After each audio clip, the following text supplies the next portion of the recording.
Good morning, students. Today's topic is the blood. Students, you might have heard, you might have read that the living cells they require some essential elements such as nutrients, oxygen, and some other substances. And similarly, there are the wastes of metabolism which are produced within the cells, and those wastes have to be thrown out of the body. And therefore, there must be an action system within the body that would enable the body to get rid of those wastes and to deliver the essential elements to all the cells. And in higher animals, this mechanism is being performed by the blood. Blood is basically, blood in higher animals is basically composed of the two important components. First is the plasma, the ground substance, plasma, and the second one is the formed elements.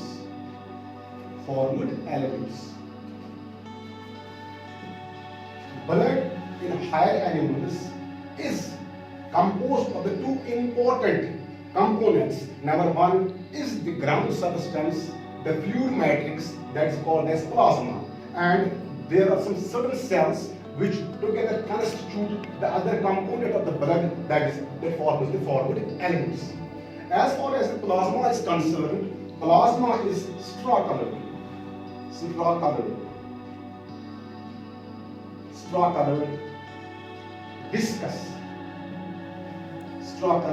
viscous liquid or fluid. Straw-colored, you might have seen the mature paddy plants. The color of this blood is something like that. The color is matching with the color of the mature paddy plants. And viscous means sticky and thick. Okay, the plasma is almost 55% of the blood. That is this ground substance. That is the matrix of the blood plasma. It constitutes about 55% of the total blood. Okay, the plasma is basically, if we see, it is basically made up of 90 to 92% water. Plasma is made up of 90 to 92% of water. Along with this, there are some certain proteins present within the plasma. These proteins constitute about 6 to 8% proteins. And these proteins are commonly called as plasma proteins. Okay? Some of these proteins are the coagulation factors,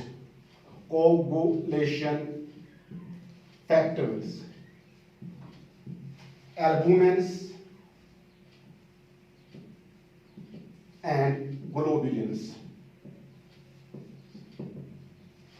The various factors that constitute that help us in coagulation present within the plasma of blood are, for example, fibrinogens,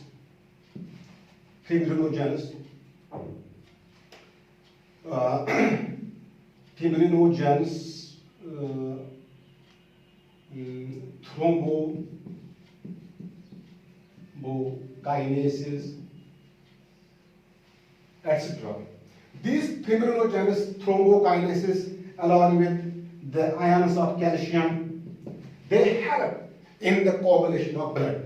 This is their main function. Number second is the albumins. Albumins, their prime part is to participate in defense mechanism. They provide defense to the body. And globulins, they provide osmotic balance to the body. Now, the 6 to 8% part of the plasma constitutes some certain proteins. Commonly, they are all called as plasma proteins. Number first are the proteins which are coagulation factors. There are some certain proteins which constitute the coagulation factors. For example, thymbrinogens, thrombokinases, prothrombins, etc. Along with some ions such as calcium. And these proteins, they are vital, they are essential, which takes part in the coagulation of blood. You would have experienced it whenever a body gets injured, or you have a cut somewhere in your body. You would have seen that the blood oozes out, and later on, after some time, it spontaneously stops. You know why? Because at that point, at that time, the coagulation factors, that is some certain proteins, they comes to the site of injury and then helps the body to heal up, and thus stops the flowing of the blood. Number second, the albumins, the proteins which are present in the plasma, they provide their help in the defense. They provide a defense against disease to the body. Number third, the globulins. The globulins are the essential proteins present within the plasma of the blood, which produces a balanced state of water, osmotic balance. In simple terms, in most simple terms, osmotic balance means to keep an optimum range, to keep an optimum level of water within the body. This is the work, this is the function of the globulins, the proteins present within the plasma. Okay? Now the plasma also contains some minerals. The minerals present within the plasma of blood are, for example, calcium, sodium, magnesium, bicarbonates, chlorine, etc. Along with these minerals, there are some certain biomolecules, some organic molecules such as glucose, amino acids, lipids, hormones, etc. present within the plasma of the blood. These minerals as well as these biomolecules, they are constantly in flow. They are constantly in flow within the plasma of the blood, and the blood carries them from one organ to the other organ where they are used. Okay, this is in a nutshell the plasma portion of the blood. Now let's move to the hormone elements of the blood.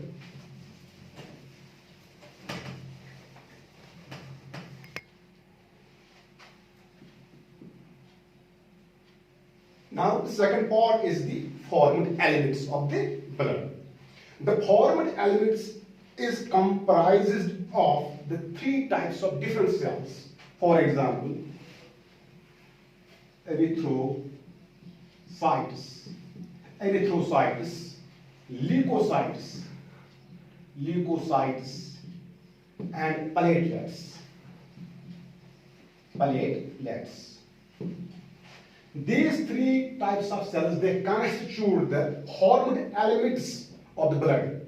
Now let us see the functions and the structure of each of these cells. As far as the erythrocytes or WBCs, red blood cells, RBCs, erythrocytes, commonly known as the red blood cells, RBC, red blood cells or red blood corpuscles. These cells are very important. They are the most abundant cells within the total quantity of the cells present in the blood. They constitute, in an adult human being, their number is 5 million to 5.5 million per cubic millimeter. The count of the RBCs, that's erythrocytes, is 5 million to 5.5 million per cubic millimeter of the blood. Okay, the erythrocytes they are constantly being created by the bone marrow of the bones. We may call it bone marrow. We may call it in Hindi or in Urdu language as हड्डियों का गोदा. These cells, that is the erythrocytes, they are constantly being created by the bone marrow of the bones. Okay, their number is 5 million to 5.5 million per cubic millimeter of blood. Okay, the erythrocytes, as far as their shape is concerned, they are biconcave, something like this, biconcave.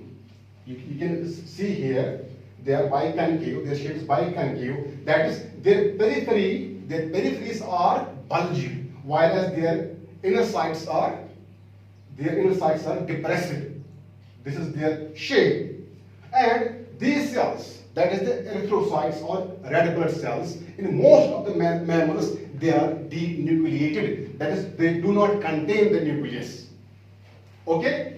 And in these cells, that is the red blood cells or the erythrocytes, they contain a vital protein, a metallic protein called as hemoglobin.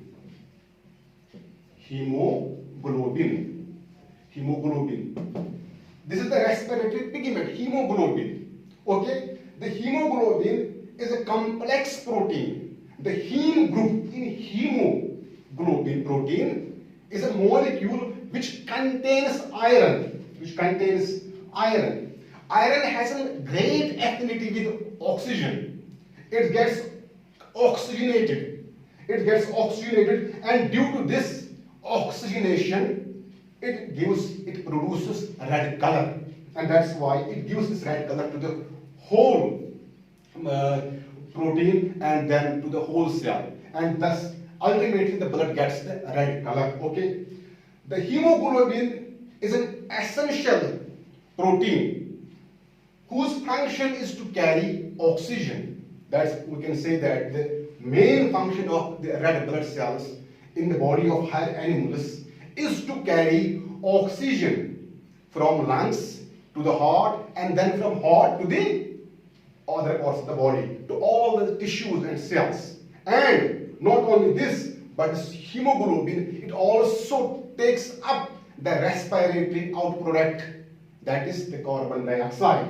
About 20 to 25% of carbon dioxide is being taken up by the hemoglobin and then carried this carbon dioxide to lungs, wherefrom it is expelled out. Okay, this is the main function of the red blood cells within the body. In an adult human being, the content of hemoglobin is about 12 to 16 grams. 12 to 16 grams per deciliter of blood, or per 100 ml of blood. That is, in an adult human being, in normal circumstances, each 100 ml of blood contains 12 to 16 grams of hemoglobin. A decrease in this number may cause a disease called as anemia. Okay? Now, number second, or the most important cells, that are the leukocytes.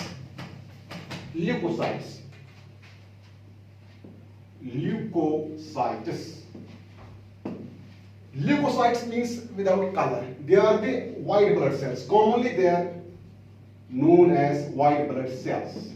This is because they do not contain any pigment, that's the hemoglobin. Okay, that's why they do not have any color, but they are white in color. Okay, leukocytes, their number is relatively less within any human being as compared to RBCs. For example, in an adult human being, their number may range from 6,000 to 8,000 per cubic millimeter of blood. That is, in an individual, in a normal human being, we may see that there is their count may range from 6,000 to 8,000 per cubic millimeter of blood, and during disease their number may increase accordingly.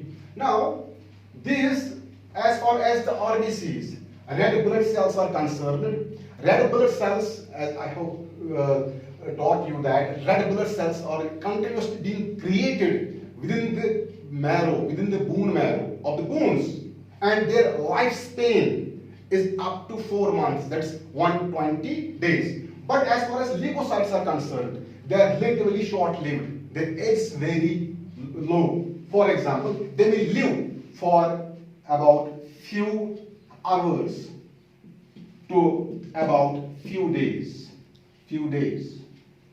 From about few hours to about few days. This is the age, lifespan. Okay. Now, there are basically 3 types of leukocytes present within the body. Or before that, I would like to say here that in leukocytes, there are some certain cells belonging to this group, that is the leukocytes part of the blood. Number first are the granulocytes. Granulocytes and agranulocytes. Agranulocytes. So, leukocytes on the basis of some certain leukocytes on the basis of some certain granules, that is the secretory vesicles present within the cytoplasm of the cells. That is, in leukocytes, there are leukocytes have been classified into 2 groups. In some types of cells, in case of leukocytes, there are some certain types of cells in whose cytoplasm there are some certain excretory vesicles present, commonly known as granules. The cells which contain these granules are called as granulocytes, and those cells of the leukocytes which do not contain those granules or secretory vesicles, they are known as agranulocytes. In case of granulocytes, there are 3 types of granulocytes within the leukocyte portion of the blood. Which, for example, these are the neutrophils,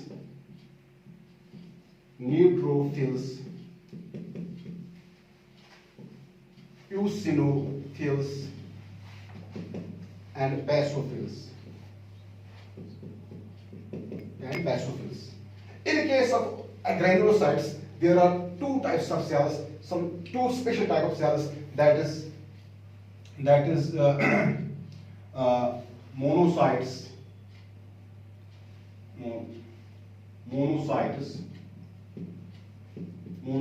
and lymphocytes.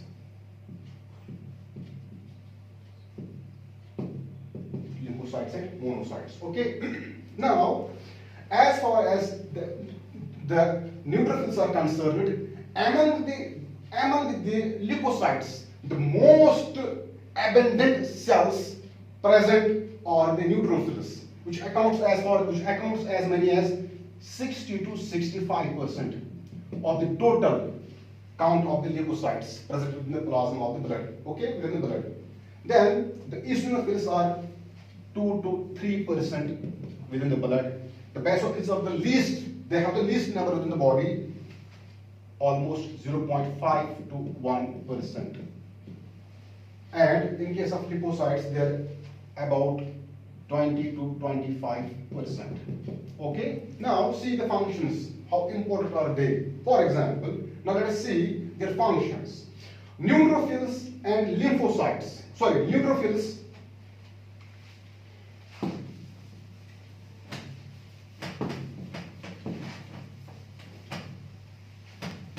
Continue. Neutrophils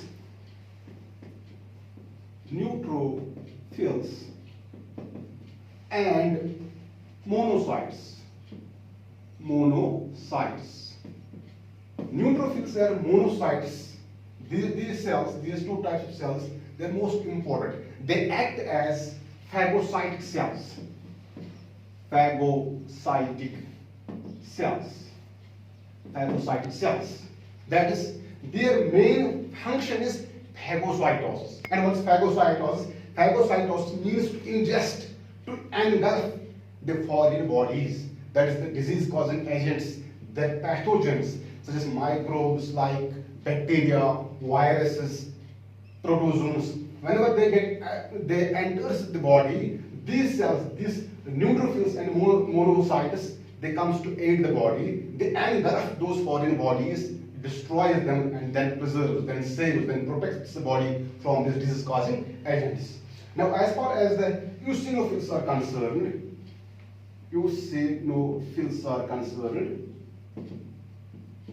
their main function is to provide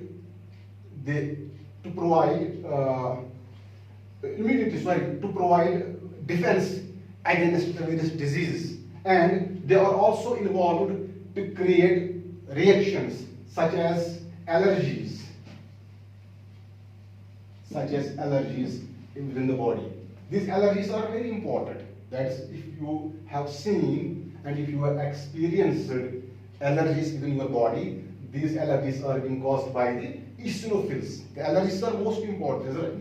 They're alarming. They are telling you something that something bad is going within the body. So, students, I hope that you might have understood the present lecture, and I hope that you might have understood the present lecture, and I'm thankful for your patience and listening to me. Thank you very much.